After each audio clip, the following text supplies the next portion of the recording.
Hello बच्चों, good morning and welcome back to Standard 8. We are starting with the new chapter today, Inverse and Direct and Inverse Proportion, chapter number 13. बच्चों ये chapter जैसे आपने कोई ratio और proportion वाला chapter किया था उससे बिल्कुल मिला जुला है। तो यहाँ पे क्या प्रोपोर्शन की बात हो रही है। प्रोपोर्शन मतलब क्या, जब मैंने आपको समझाया था पहले भी कि अगर दो क्वांटिटीज़ के रेशियो सेम होते हैं तो उसको हम सेम प्रोपोर्शन में कहेंगे। जैसे कि मेरे पास दो क्वांटिटी से दोनों का रेशियो 1/3 आया तो वो सेम प्रोपोर्शन में है। तो प्रोपोर्शन क्या है वो आपने पिछली बार भी सीखा था, पिछले ग्रेड में भी सीखा था। लेकिन अब हम थोड़ा उसके प्रोपोर्शन के चैप्टर के अंदर थोड़ा डीप में जाते हैं 8th स्टैंडर्ड में कि प्रोपोर्शन भी दो प्रकार के होते हैं, एक डायरेक्ट और एक इन्वर्स। तो पहले हम समझते हैं कि डायरेक्ट और इन्वर्स प्रोपोर्शन क्या है। सबसे पहले तो मैं डायरेक्ट प्रोपोर्शन समझाना चाहूँगा। डायरेक्ट प्रोपोर्शन मतलब क्या कि जब कोई एक क्वांटिटी के साथ दूसरी क्वांटिटी भी बढ़ती है साइमल्टेनियसली तो वो डायरेक्ट प्रोपोर्शन में कहा जाता है। दैट मीन्स के अगर मैंने मानो कि मेरे पास एक पेन है जो 5 रुपीज़ की है, बरोबर है। अब मैंने एक पेन ली तो उसका 5 रुपया। अब मैंने एक पेन की जगह पर 5 पेन ली तो मुझे कितने पैसे पे करने पड़ेंगे? 5 5 25 रुपीज़। मतलब नंबर ऑफ पेन बढ़ गई तो उसके दाम भी बढ़े, मतलब क्वांटिटी बढ़ी तो उसकी वैल्यू भी बढ़ गई। तो जब ऐसी सिचुएशन आती है कि एक क्वांटिटी के साथ दूसरी क्वांटिटी भी बढ़ती है तो वो डायरेक्ट प्रोपोर्शन का केस माना जाता है। तो ऐसी सिचुएशन जनरली हम कहीं भी कुछ चीज़ की खरीदारी करते हैं वहाँ पे डायरेक्ट प्रोपोर्शन ही होते हैं। ये बहुत सारे प्रैक्टिकल एग्जांपल्स हैं। आप कोई सब्जी खरीदने जाओ, आप फ्रूट्स खरीदने जाओ, कोई कुछ भी चीज़ खरीदने जाओगे आप पैसों से, तो वहाँ पे नॉर्मली डायरेक्ट प्रोपोर्शन के ही केस होते हैं। जैसे कि आपने एक टीवी लिया तो 15,000 का है, 2 टीवी लिए तो 30,000 का होगा, वही का वही टीवी। अगर ऐसे ही साइज़ का और वही सेम टीवी आपके 2 लेने हैं तो आपको 30,000 पे करने पड़ेंगे। आपको 3 लेना है तो 45,000। मतलब नंबर ऑफ़ टीवीज़ बढ़े तो उसके दाम भी बढ़े, एक क्वांटिटी बढ़ी तो दूसरी भी उसके साथ बढ़ी। तो ऐसे केसेस को डायरेक्ट प्रोपोर्शन का केस माना जाता है। दूसरी सिचुएशन है इनडायरेक्ट प्रोपोर्शन। इनडायरेक्ट प्रोपोर्शन में इन्वर्स है बिल्कुल इनका, कि एक क्वांटिटी बढ़ती है तो दूसरी कम हो जाती है। वो आमतौर पर टाइम रिलेटेड केसेस में ज़्यादा होता है। जैसे कि कोई एक फैक्ट्री में कोई एक वर्कर्स काम करते हैं, मानो कि 10 वर्कर्स काम करते हैं और उनको एक काम पूरा करने में 1 घंटा लगता है। समझ गए? 10 वर्कर को कोई एक काम करने में, सब एक साथ एक ही काम कर रहे हैं, उनको वो काम करने में 1 घंटा लग जाता है। लेकिन अगर प्रोडक्शन बढ़ाना है उस मालिक को, फैक्ट्री के मालिक, तो वो क्या करेगा? 10 की जगह पर 20 वर्कर रख देगा। अगर उसने वही काम के लिए 20 वर्कर्स रखे, 20 workers for the same work, तो वो आधा घंटा में पूरा कर लेगा। दैट मीन्स के नंबर ऑफ वर्कर्स बढ़ाया, टाइम कम हो गया। समझ गए? तो वही काम जल्दी पूरा हो गया। जितना ज़्यादा वर्कर्स लगाऊंगा टाइम कम होता जाएगा। मतलब यहाँ पे नंबर ऑफ वर्कर्स की क्वांटिटी बढ़ी तो टाइम की क्वांटिटी कम हो गई। तो वो जो केस है जहाँ पे एक क्वांटिटी इंक्रीज़ होती है तो दूसरी डिक्रीज़ होती है, ऐसे केसेस में को या ऐसे केसेस को हम कहेंगे इनडायरेक्ट प्रोपोर्शंस। तो जहाँ पे स्पेकुलेशंस है, जहाँ पे मार्केट्स के भाव अप डाउन जाते हैं, जहाँ टाइम रिलेटेड प्रॉब्लम्स है, वो कंसर्न है, नॉट प्रॉब्लम्स, टाइम रिलेटेड की मैटर है, वहाँ हम इनडायरेक्ट प्रोपोर्शन देखने को मिलते हैं, वहाँ हमें इनडायरेक्ट प्रोपोर्शन देखने को मिलता है। ठीक है?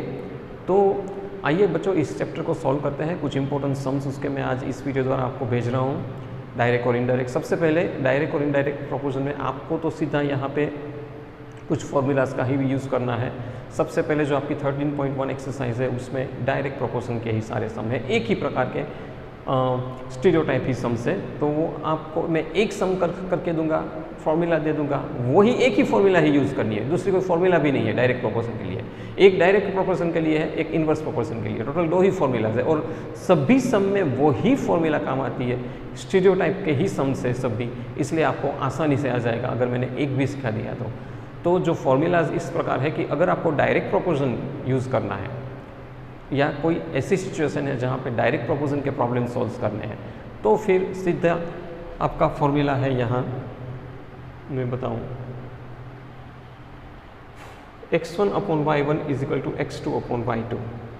This is in the case of direct proportion. अब आप बोलो कि सर ये x क्या है, y क्या है, तो वो दोनों अलग अलग क्वांटिटी है. x है, जैसे बॉल पेन का एग्जांपल दिया था, वहाँ x बॉल पेन है और उसका जो दाम है 5 रुपया वो y है, समझ गए. और ये एक बॉल पेन है तो 5 रुपया, यहाँ पे 5 बॉल पेन, x2 मतलब वही बॉल पेन, सेम क्वांटिटी के लिए यहाँ पे x है, x1 x2, और प्राइस के लिए y1 y2. तो 5 मैंने बॉल पेन ली तो 25 रुपीज़ हो गया, 5 5 से 25. तो दिस इज़ x1 y2. और वही इनडायरेक्ट प्रोपोर्शन के लिए आपको क्या करना है, वही चीज़ यूज़ करनी है. x1 आपकी पहली क्वांटिटी है, उसके कंसर्न y1 है, x2 है, y2 है, इसी तरह है. ठीक है. तो बच्चों ये आपको यूज़ करना है, लेकिन फ़र्क क्या पड़ेगा कि x1 upon y1 is equal to x2 upon y2 ऐसे रहेगा. यहाँ पे आपको x1 और y1 को इनडायरेक्ट में मल्टीप्लाई करना है, बस वही करना है. देखो यहाँ x1 मल्टीप्लाई बाई 1 मैंने मल्टीप्लाई किया is equal to x2 into y2. फिर इन दोनों में से कुछ एक आपको फाइंड करना होता है, या तो x2 फाइंड करना होता है या तो y2 फाइंड करना होता है. तो इन दोनों को मल्टीप्लाई करके यहाँ दोनों में से कोई एक को डिवीज़न में लेने जाना है. अगर y2 को डिवीज़न में ले जाओगे तो x2 मिलेगा, अगर x2 को डिवीज़न में ले जाओगे तो y2 मिल जाएगा. समझ गए. तो दूसरा प्रोपोर्शन आपको आसानी से मिल जाएगा. तो इस तरह से इस फॉर्मूला का उपयोग करना है, बहुत आसान है. आइए कुछ सम्स हमारे जो प्रैक्टिकल एक्सरसाइज से है, 13.1 एक्सरसाइज से, उसको ज़रा गौर करते हैं कि किस तरह से हुआ है. जैसे कि आपका पहला ही सम है 13.1 एक्सरसाइज में, आपको बताना है कि वहाँ पे कुछ व्हीकल्स के पार्किंग चार्जेस दिए हैं. तो पूछा है कि वो डायरेक्ट प्रोपोर्शन में है कि नहीं. तो वहाँ पे कुछ दाम भी दिए हैं. अगर आप टेक्स्ट बुक खुली रखना, आपको पता चल जाएगा कि किस तरह से उसने वहाँ दाम दिए हैं. सपोज़ 1 घंटे के लिए 40 रुपीज़, 2 घंटे के लिए कुछ उसने यूज़ किया है 100 रुपीज़, 4 घंटे के लिए 60 रुपीज़, 8 घंटे के लिए 100 रुपीज़, 12 आवर्स के लिए 140 और 24 आवर्स के लिए 180. लेकिन हाँ, घंटे बढ़ रहे हैं तो दाम तो बढ़ रहे हैं, लेकिन दाम प्रोपोर्शन में नहीं बढ़ रहे हैं, इसलिए वो डायरेक्ट प्रोपोर्शन का केस नहीं है. कैसे? जैसे कि 8 घंटे के लिए अगर उन्होंने 60 रुपीज़ रखे हैं, तो उससे डबल घंटा हुआ 8 घंटा, तो उसके लिए 120 रुपीज़ होना चाहिए, क्योंकि दाम भी डबल होने चाहिए ना, बरोबर. 4 घंटे का 60 रुपीज़ ले रहे हैं, तो मैंने आवर्स डबल कर दिए, 8 घंटे रखना है मुझे व्हीकल, तो 120 रुपीज़, इसकी जगह 100 रुपीज़ ही है. That means it is not the case of direct proportion. Direct proportion में क्या, सेम प्रोपोर्शन से वो चीज़ बढ़नी चाहिए. तो बहुत ही सिंपल है. फिर एक और सम मैंने यहाँ पे सॉल्व करके दिया है बच्चों आपको 13.1 में, जहाँ पे अगर मैं 5 सेंटीमीटर दूरी से कोई बैक्टीरिया को मुझे माइक्रोस्कोप में देखना है और 5 सेंटीमीटर की दूरी से देखता हूँ, तो वो बैक्टीरिया 50,000 बड़ा दिखता है, बरोबर. अगर वही बैक्टीरिया मुझे अगर 20,000 बड़ा दिखता है, तो मुझे वो लेंस कितनी दूरी पर रखना पड़ेगा. तो मैंने पहला जो आपके क्वेश्चन में है x1, पहली चीज़ को ले लिया, x1 50,000, 5 सेंटीमीटर रखा, वो y1 ले लिया. x2 को 20,000 की दूरी पर रखूँ, तो y2 मेरा क्या होना चाहिए. समझ गए. क्वांटिटी, उसके कंसर्न साइन, यहाँ पे length, quantity same to same. यहाँ पे एनलार्ज करना है 50,000 टाइम्स 20,000 टाइम्स. यहाँ पे मुझे वो दूरी दिखनी है 5 सेंटीमीटर. अगर 20,000 एनलार्ज हुआ तो कितनी दूरी पर होना चाहिए. अगेन अब फॉर्मूला लगा दो सीधा, x1 y1 upon x2 y2. मेरा x1 है 50,000, तो मैंने 50,000 रखा. y1 है 5 सेंटीमीटर, तो मैंने यहाँ 5 रखा, इज इक्वल टू x2 मेरा 20,000 है, वो मैंने यहाँ रखा. तो y2 क्या है वो फाइंड करना है. अब जब भी इज इक्वल टू की साइन हो, ऑलवेज डू क्रॉस मल्टीप्लाई. तो 50,000 y is equal to 5 multiply by 20,000. अब 5 multiply by 20,000 is 1 lakh divided by 50,000, क्योंकि ये नीचे चला जाएगा. सॉरी.